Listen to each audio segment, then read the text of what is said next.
Oh,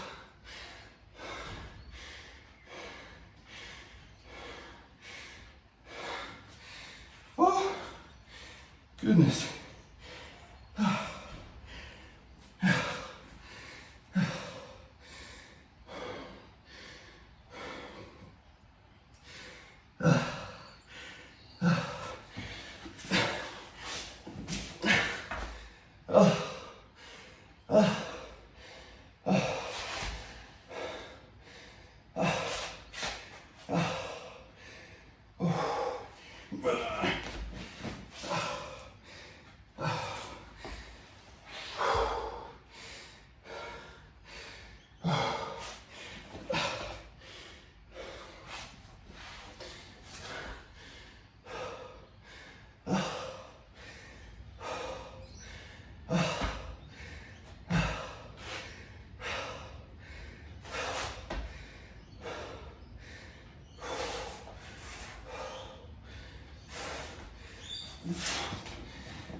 All right, so it's been about 15 minutes of heavy breathing to get to this point so I can finally talk about it.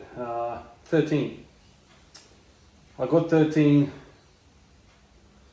and I didn't have trouble with my shoulders this time. I don't know if you guys saw, but I had a bit of a different plan with this. So I kind of realized after a lot of thought, the closer you have your arms on the bar, the more difficult it is for your shoulder to breathe, for the lack of a better word. It all gets really congested and circulation gets limited to the shoulders. However, with that compression, with that activation of the upper back, it's easier to squat. However, when you're doing an AMRAP set and there's lots and lots of breathing involved, you kind of need you need oxygen, you need circulation to the area, otherwise it's gonna freak up on you.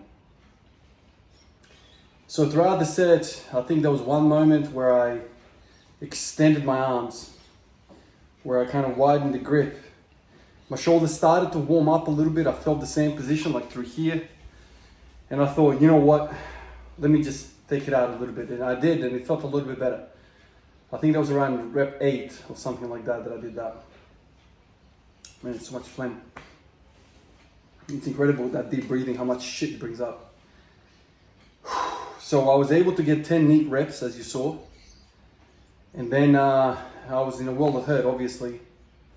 But to my pleasure, the shoulder wasn't the thing that was limiting me. It was the squatting muscles, the primary muscles. And so lower back, quads lit up. And so I was able to get another 3 reps. Still, you know, the issue remains is that I can't live under the bar for that long. So the plan was, let's get as many as possible in one hit. And then we'll squeeze out the last few, you know. In a perfect world, like some of you guys have said to me, pace yourself, you know. So if you had the ability to stay under the bar for 5 minutes, let's say, it would be easier. You just do 5 reps, you breathe 5 times. You do another 5 reps, you breathe another 5 to 10 times. Then you breathe again and again and again, and then when you're ready, go again. The trouble with me is that the freaking weight is heavy, man. Like, I can't survive underneath it. So hopefully, as I continue to address the weaknesses that I have in the upper back, you know, all that musculature, maybe I'll have more and more endurance under the bar in terms of the upper body. And then I can, you know, push these reps out a little bit further in terms of time. So there's a bit of a dichotomy here. There's a bit of a seesaw battle, right? If you go quickly, you finish the set sooner, and you avoid the upper body fatigue because you're under the bar for 1.5 minutes only. But if you go really, really, really slow, and you say you extend that set to 3 to 4 to 5 minutes, now you're buying time for your legs to recover. However, your upper back takes a beating because it's holding the weight for such a long time. So there's a slider there that you have to kind of adjust to depending on your needs and your strengths. If you're somebody that's jacked upper body and you're a freaking monster, perhaps in the bench press or the overhead press, maybe you can freaking hold the bar for 10 minutes. In that case, freaking do a rep every minute, man.